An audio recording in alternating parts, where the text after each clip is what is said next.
Sastra channel நேயர்களுக்கு நமஸ்காரம். அனுதினம் ஆனந்தம் நிகழ்ச்சியில் உங்கள் அனைவரையும் சந்திப்பதில் மிக்க மகிழ்ச்சி.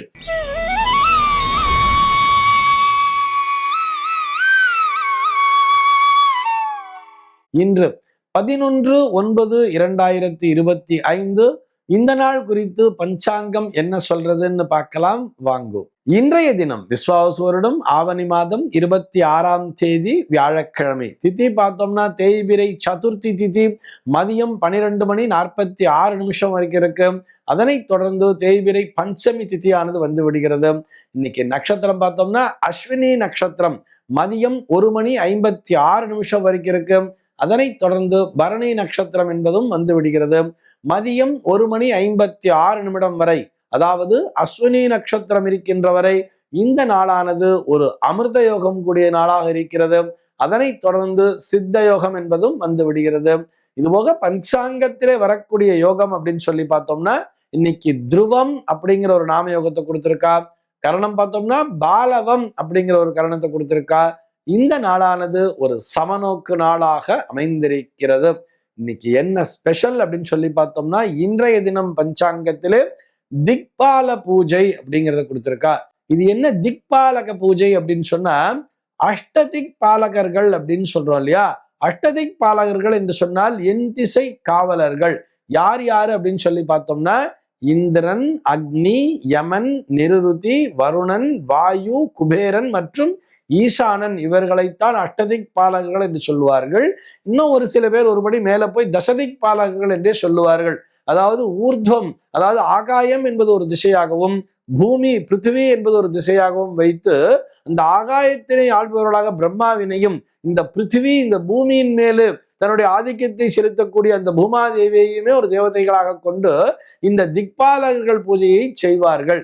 என்ன சார் பண்ணணும் திக்பாலக பூஜை அப்படின்னு சொன்னா, இந்த எண் திசைகளிலும் நம்ம என்ன பண்ணணும்னு சொன்னா எலுமிச்சம்பழம் மற்றும் இந்த பூசணிக்காய் 8 பாகங்களாக அறிந்து அதை நம்ம ஒரு வீடு அப்படிங்கிறது இருக்கு அப்படின்னு சொன்னா இந்த வீட்டை சுற்றி நமக்கு ஒரு பாதுகாப்பு வேண்டும் என்று சொன்னால் அதற்காக இந்த அஷ்டதிக் பாலகர்கள் பூஜையை செய்வார்கள்.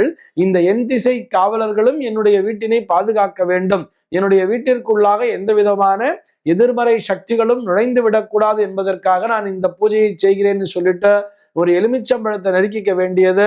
அதே மாதிரி ஒரே பூசணிக்காய் 8 பாகமா நறுக்கிண்டு ஒவ்வொரு பாகத்திலும் இந்த மஞ்சள் குங்குமத்தெல்லாம் பூசிட்டு கொண்டு போய் ஒவ்வொரு திசையிலும் வைத்து கொண்டே வர வேண்டியது. வச்சு ஒவ்வொரு திசையிலும் இந்திராய நமகா சகலாராதனை ஸ்வச்சிதம்னு சொல்லி இந்திரனை வணங்க வேண்டும். கிழக்கு திசையிலே தென்கிழக்கு திசையில போய் நேரா நின்றுட்டு அக்னையே நமகா, அதாவது தென்கிழக்கு திசையினுடைய பாலகன் சொன்னா அக்னி அப்படிங்கிற தேவதை, அக்னையே நமகா சகல ஆராதனை ஸ்வச்சிதம் என்று சொல்லி வணங்க வேண்டியது. அதே மாதிரி தெற்கு திசையில் தர்மராஜன் என்று சொல்லப்படக்கூடிய யமனுடைய திசையாக அது பார்க்கப்படுவதால் தர்மராஜாய நமகா சகல ஆராதனை சொச்சிதம் என்று வணங்கி, அதே மாதிரி தென்மேற்கு திசையிலே சென்று நிருதி என்கின்ற தேவனையும், மேற்கு திசையிலே வருணன் என்கின்ற தேவதையும் வருணாய நமகா சகலாராதனை சொச்சிதம் என்று சொல்லி மேற்கு திசையிலும், அதே மாதிரி வடமேற்கு திசையிலே வாயு என்கின்ற அந்த வாயு பகவானையும், வடக்கு திசையிலே குபேரன் என்கின்ற அந்த திக்பாலகரையும், அதே மாதிரி வடகிழக்கு திசையிலே ஈசானாய நமகா என்று சொல்லியும் சகலாராதனை ஸ்வச்சிதம் என்று சொல்லி வணங்கிவிட்டு மீண்டும் ஒருமுறை வீட்டினை பிரதட்சணமாக வந்து எல்லோரையும் சுற்றி வந்து வணங்க வேண்டும். அப்படி இந்த அஷ்டதிக் பாலகர்களுக்கு பூஜை செய்யக்கூடிய அவர்களுக்கான ஒரு விசேஷமான நாளாக இந்த நாளானது பார்க்கப்படுகிறது என்பதற்காகத்தான் இதனை சொல்கிறோம்.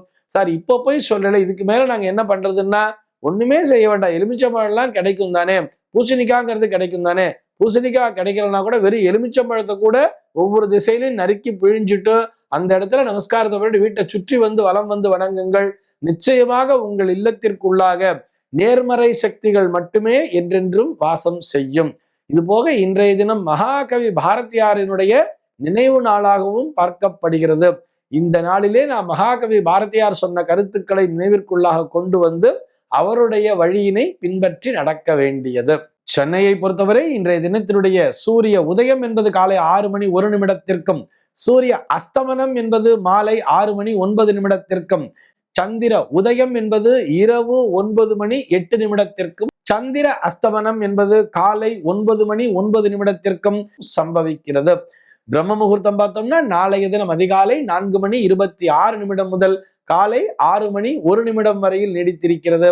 சென்னையை பொறுத்தவரை இன்றைய தினத்தினுடைய ராகு காலம் என்பது மதியம் 1:36 முதல் 3:07 வரையிலும், யமகண்டம் என்பது காலை 6:01 முதல் 7:32 வரையிலும், குளிகை காலம் என்பது காலை 9:03 முதல் பகல் 10:34 வரையிலும் சம்பவிக்கிறது. தினாந்தம் பார்த்தோம்னா இன்றைய தினம் இரவு 1:34 கொடுத்திருக்கா.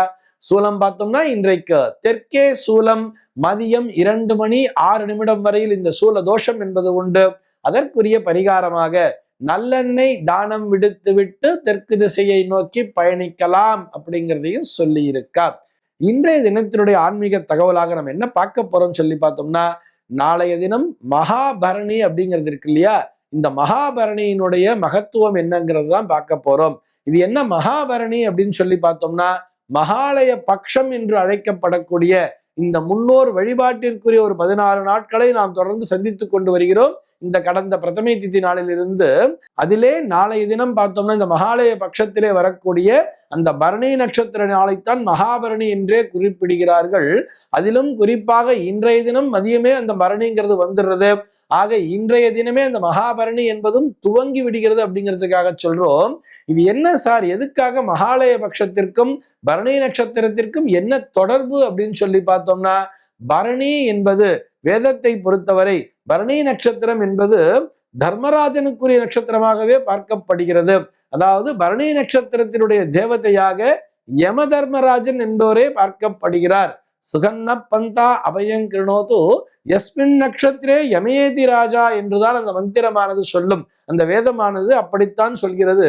யஸ்மின் நட்சத்திரே யமேதி ராஜா என்று அந்த பரணி நட்சத்திரத்திற்கே அதிபதியாக யமதர்மராஜனை கொண்டாடுவதால் இந்த பித்ருபக்ஷத்திலே வரக்கூடிய இந்த நாளினை யமதர்மராஜனுக்குரிய நாளாகவே பார்த்து நாம் அனைவரும் வணங்குகிறோம். யமதர்மராஜன் எப்படி பிரார்த்தனை பண்ணிக்கணும்னு சொன்னா, முன்னோர் உலகத்திலே வாழக்கூடிய அந்த பித்ருலோகத்திலே வாழக்கூடிய எங்களுடைய முன்னோர்களுக்கு நீ ஆசீர்வாதத்தினை வழங்குவாயாக, அவர்களுக்கு தண்டனையை அதிகமாக வணங்காமல் அவர்களை சுகமாக நீ பார்த்து கொள்வாயாக என்று பிரார்த்தனையை வைக்க வேண்டும். அதுபோல இன்றைய தினம் மாலை பொழுதிலேயே எல்லோரும் யம தீபத்தினை ஏற்றி வணங்கலாம். இது மகாலய பட்சத்திலே பரணி நட்சத்திரம் என்பது இன்றைய தினம் மதியமே வந்து விடுவதால் இன்றைய தினம் மாலை பொழுதிலே அந்த தெற்கு திசையை நோக்கி அந்த விளக்கினை எங்க சார் ஏத்தணும் சொன்னா, வீட்டு வாயிலே அந்த வீட்டு வாசலை நல்லா தெளிச்சு கோலம் போட்டுட்டு அந்த இடத்திலேயே, கோலம் போட்டா பித்திருக்கள் வரமாட்டா அப்படிங்கிறதெல்லாம் கிடையாது. நாம் தர்மராஜனைத்தான் வணங்குகிறோம். ஆக இன்றைய தினம் மாலை பொழுதிலே வீட்டு வாசலை தெளிச்சுக்குங்கோ, அங்க அழகா கோலத்தை போடுங்கோ. ஒரு மணக்கோலத்தை போட்டு அந்த கோலத்தினுடைய நடுவிலே தெற்கு திசையை நோக்கி நல்லெண்ணெயை ஊற்றி, ஒரு அகல் விளக்குல, நல்ல ஒரு பெரிய அகல் விளக்குல நிறைய நல்லெண்ணெயை ஊற்றி நல்ல பெரிய திரியா போட்டு தெற்கு முகமாக விளக்கினை ஏற்றி வைத்து யமதர்மராஜனை நினைத்து வணங்க வேண்டியது. அது மாதிரி வணங்குவதன் மூலமாக நமக்கு என்ன பலன் கிடைக்கும் சொன்னா, யம பயம் என்பது நீங்கும். வீட்டிலே அகால மரணம் என்பது நிகழாது. ஒரு விபத்தின் மூலமாகவோ அல்லது ஒரு வியாதியின் மூலமாகவோ மரணம் என்பது நிகழாமல் அது சுபமாக ஒரு நல்ல விதமாக வயதான பிற்பாடு வரக்கூடிய இறைவனை நோக்கி செல்லக்கூடிய ஒரு மரணமாகவே அமையுமே தவிர அதிலே ஒரு அகால மரணம் என்பது நிகழாது. யம பயம் என்பது நீங்கும் அப்படிங்கிறதுக்காகத்தான் இந்த ஒரு குறிப்பான ஒரு தகவலை மீண்டும் மீண்டும் வலியுறுத்தி சொல்லிக் கொண்டிருக்கிறோம். எல்லோரும் மறக்காமல் இன்றைய தினம் மாலை பொழுதிலே அந்த யம தீபத்தினை ஏற்றி வைத்து வணங்க வேண்டியது. இந்த தகவலோடு இன்றைய தினம் நான் உங்களிடமிருந்து விடைபெறுகிறேன். மீண்டும் உங்கள் அனைவரையும் நாளைய தினம் சந்திக்கிறேன். அன்பர்கள் அனைவருக்கும் அனுதினமும் ஆனந்தமாய் அமைய பிரார்த்திக்கிறேன்.